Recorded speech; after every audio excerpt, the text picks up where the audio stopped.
గురువుగారు, ఎలాంటి సమస్యకైనా వారాహి నవరాత్రులు చేసుకుంటే పరిష్కారం చాలా తొందరగా వస్తుంది అని చెప్తారు.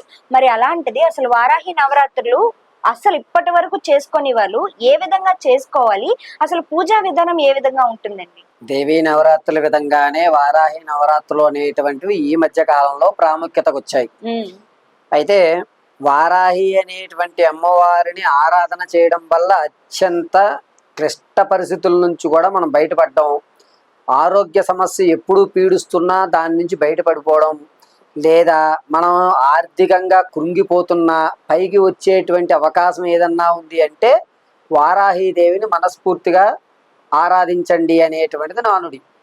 అయితే చాలా మంది వరకు ఏంటంటే వారాహిదేవి పూజ అనగానే సాయంత్రం వేళ చేస్తే సరిపోతుంది లేదా ఉదయం చేస్తే సరిపోతుంది అనేది అవాస్తవం.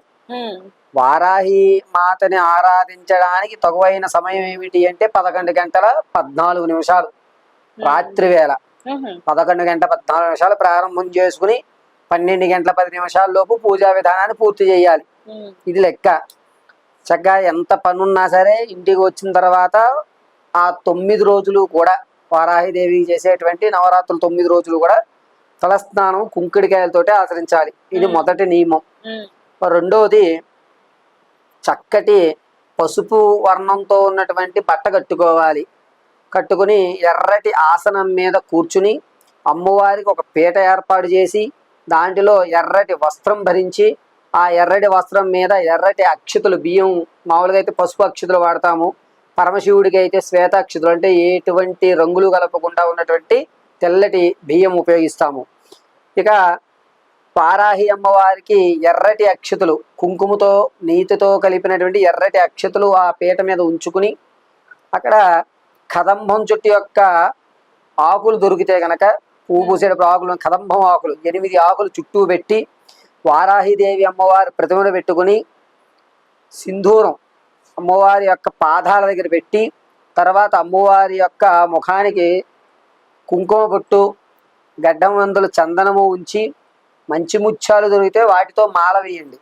ముత్యాలు దొరకడం లేదు గురుగారు అంటే తెల్లటి పుష్పాలతో ఉన్నటువంటి మాల ఏదన్నా ఒకటి వేసి అమ్మవారి యొక్క ఆ ఫోటో ఫ్రేమ్ పైన ఎర్రటి గులాబీని ఉంచి అటు ఇటు చామంతులు ఉంచాలి. పసుపు వర్ణంతో ఉన్నటువంటి చామంతులు ఉంచి ఈ బియ్యం ముందు 8 ఆకులు పెట్టాం కదా, కదంబం ఆకులు, ఆ 8 ఆకుల మధ్యలో ఒక కలశాన్ని ఏర్పరచుకోవాలి. యథాశక్తానుసారం మట్టి కొండ పెట్టినా పర్వాలేదు.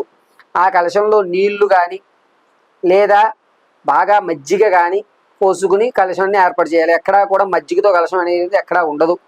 కానీ ఏంటంటే కొంచెం పులుపుదనం వచ్చేలాగా ఒక చుక్క 2 చుక్కలు మజ్జిగ చుక్కలు వేసి ఆ నీల చెంబులో ఉంచుకొని రవికల బట్ట, అది మనం మామూలుగా వరలక్ష్మి వ్రతానికి ఏ విధంగా అయితే ఉంచుతామో ఆ విధంగా ఉంచి అమ్మవారి ఆరాధన ప్రారంభం చేసుకోవాలి. నైవేద్యంగా విశిష్టంగా తీపి బూందీ కానీ, జిలేబీ కానీ, లేదా మోతీచూర్ లడ్డు మనకి కాషాయం రంగులో వస్తుంది చూసారు, అది, ఇవి కానీ నైవేద్యం. అంతే తప్ప పులిహోర, దద్దోజనం వీటి వ్యవస్థలోకి రావు. ఈ స్వీట్ నైవేద్యం పెట్టిన మరుసటి రోజు ఉదయం దాన్ని కాస్త తీసుకువెళ్ళి ఏదన్నా చుట్టూ మొదట్లో ఉంచి మిగిలింది మనం తినాలి. ఎప్పుడైనా ప్రసాదం దేవుడికి సమర్పించిన తర్వాత మనం తినేస్తాం వెంటనే. ఇక్కడ రాత్రి 12-10 అయిన తర్వాత పూజ అయిపోయాక కాస్త నమస్కారం చేసుకుని కొంచెం మంచినీళ్ళు తాగి పడుకుని తెల్లవారుజామున లేచి చక్క స్నానం చేసి ఆ నిర్మాల్యం తీసివేసి అమ్మవారి దగ్గర ప్రసాదం కూడా తీసివేసి కాస్త ప్రసాదాన్ని ఏదైనా చుట్టు మొదట్లో వేసి మనం స్వీకరించాలి. ఇలా ఈ సమయంలో చేస్తేనే మనకి ఫలితం వస్తుంది తప్ప సాయంత్రం వేళ 8-9 గంటల్లోగా పూజ చేస్తే వారాహి అమ్మవారి యొక్క వ్యవస్థ రాదు. ఇది ప్రథమం. రెండోది, ఆస్తి తగాదా కానీ ఆర్థిక ఇబ్బందులు కానీ పడుతూ ఉంటారంటే ఒక స్థలం అమ్ముడవ్వకపోవడం, చికాకులు జరుగుతూ ఉండడం, అడ్వాన్స్ ఇచ్చి మళ్ళా వచ్చేస్తూ ఉండడం, ఇటువంటివి జరుగుతున్నప్పుడు ఏదైతే నైవేద్యం పెట్టారో దాన్ని తీసుకెళ్ళి అక్కడ చిమ్మాలి. ఇలా చిలకరిస్తే ఆ స్థలం త్వరగా అమ్ముడైపోతుంది.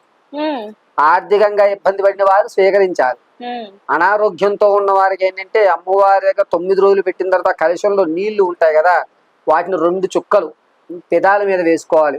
అంటే అందులో మజ్జిగ వేస్తాం, పులిసిపోతుంది, ఇబ్బందిదాయకంగా ఉంటుంది. 2 చుక్కలు పెదం మీద తీర్థం కింద తీసుకుంటే గనక ఆరోగ్య సమస్య అనేటువంటిది పరిష్కారం అవుతుంది.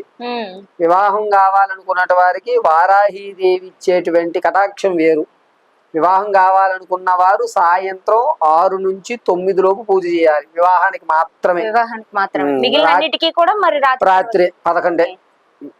కేవలము వివాహం కోసం ఎప్పుడు అవ్వట్లేదు, రాహుకేతువులు ఇబ్బంది పెడుతున్నారు, అర్ధాష్టమంలో రాహుస్థానం ఉంది, కుజదోషం ఉంది అన్నటువంటి వారు ఖచ్చితంగా సాయంత్రాలు చేసుకోవాలి.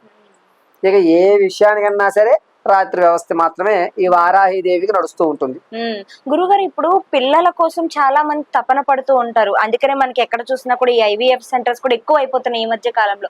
మరి ఇలాంటి సమస్యకి అమ్మవారిని ఏ విధంగా పూజించుకోవాలంటారు? వారాహిదేవికి సంతానం కొరకు ధ్యానం చేసేటువంటి వారు ఉదయం కూడా ధ్యానం చేయాలి.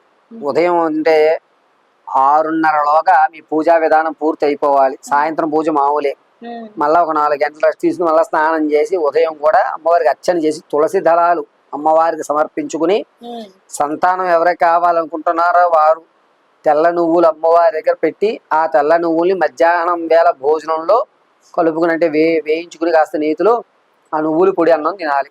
ఇలా తినడం వల్ల సంతాన ఉత్పత్తులు కలవడం, సంతానానికి అధికారం రావడం అనేటువంటిది ఏర్పడుతుంది. గురుగారు, ఇప్పుడు చివరిగా కొంతమందికి వారాహి నవరాత్రులు అనగానే చాలా ప్రశ్నలు అనేవి వస్తాయి. అఖండ దీపం 9 రోజులకి పెట్టుకోవాలా, లేకుంటే కలశం పెట్టుకోవాలా, కలశం పెట్టకన్నా చెయ్యవచ్చా, అమ్మవారి విగ్రహం పెట్టుకోవాలా, లేకుంటే ఫోటో సరిపోతుందా, దీంతో పాటుగా కథ ఏమైనా చదవాల్సి ఉంటుందా, ఇలాంటి క్వశ్చన్ కూడా చాలా మందికి వస్తూ ఉంటాయి. మరి దీనికి ఏం చేసుకోవాలంటారు? వారాహిదేవి అమ్మవారి దగ్గరికి వచ్చేసరికి అఖండం పెట్టే స్తోమత అంటే ఏమిటంటే, గాయకు కొండ ఎక్కకుండా చూసుకోగలుగుతాం, మాకంటూ ప్రత్యేకమైన రూమ్ ఉందండి అనుకున్న వారు పెట్టుకోండి. ఒక ఇంట్లో దేవుడి మంత్రం సపరేట్ గా ఇస్తే కనుక అఖండ దీపం పెట్టండి.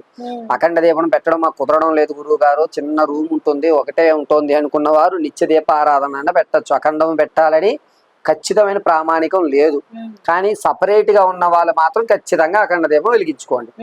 ఇక కలశం నానుడి అంటే కలశం కొంతమందికి కలిసి వస్తుంది, కొంతమందికి కలిసి రాదండి. అందుకని ఏం చేస్తామంటే బ్లౌజ్ పీస్ ని త్రికోణ ఆకారంలో మడత పెట్టుకుని అక్కడ పెట్టి దాని మీద అమ్మవారి ఫోటో పెడితే సరిపోతుంది. ఇక కలశంతో ప్రామాణికం ఉండదు. కొంతమంది ఏంటంటే విగ్రహం తెచ్చుకోవాలా, ఫోటో తెచ్చుకోవాలా.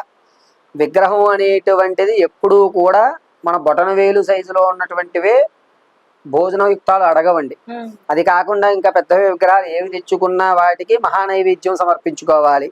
కాబట్టి వారాహి అమ్మవారు పూజలో ఖచ్చితంగా 90% వరకు కూడా మీరు ఫోటోకే ప్రాధాన్యత ఇవ్వండి. లేదు నేను నిత్యము అనుష్ఠానం చేస్తాను, నాకు అమ్మవారు పలుకుతోంది అనుకున్నటువంటి వారు కొంతమంది ఉద్దండులు ఉంటారు. ఇటువంటి వారు ఏంటంటే కొంచెం పెద్ద విగ్రహాలు తెచ్చుకొని కానీ ఈవిడ సపరేట్ గా వ్యవస్థలో నడిపించుకోవాలి. పౌర్ణమి అమావాస్యలో ఖచ్చితంగా వారాహి సాధన చేస్తున్న వారు రాత్రి వేళ చేస్తారు కాబట్టి విగ్రహం ప్రామాణికం. వారాహి సాధన లేనటువంటి వారు ఫోటో ప్రామాణికం. నిజంగా గురుగారు చాలా చక్కగా వివరించారు. ఎందుకంటే వారాహి నవరాత్రులు అనగానే ఈ మధ్య కాలంలో వాడుకలోకి వచ్చింది కాబట్టి ప్రతి ఒక్కరికి దీని గురించి చాలా రకాల సందేహాలు అనేవి నెలకొంటున్నాయి. చాలా చక్కగా ప్రతిదీ కూడా వివరించారు. ధన్యవాదాలు. పరమేశ్వర అర్పణమస్తు.